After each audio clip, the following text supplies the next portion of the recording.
Previously, in Mahabharata.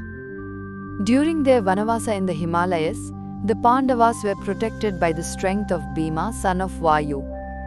Each morning he ventured alone, gathering food, guarding the trail, and ensuring the safety of his brothers. The rishis dwelling in the ashrama spoke in hushed tones of the warrior who crossed wild torrents and felled beasts with ease. But on this day, unseen danger waited in the forest's shadows. Without warning, a massive serpent surged from beneath the forest floor, its body thick as a tree trunk, scales glinting in filtered sunlight.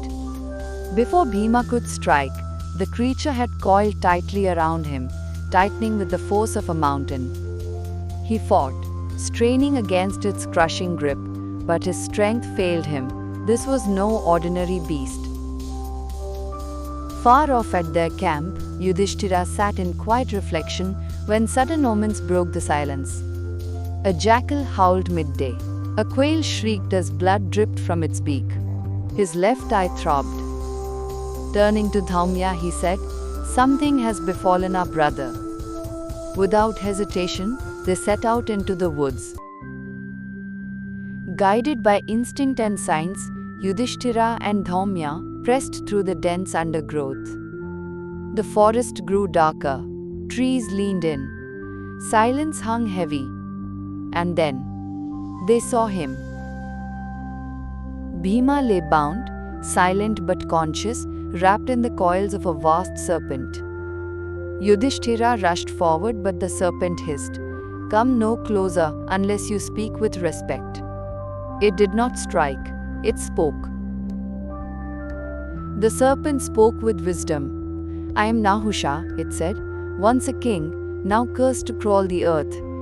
He had once ruled the Devas in place of Indra, but pride had led him to insult the rishis.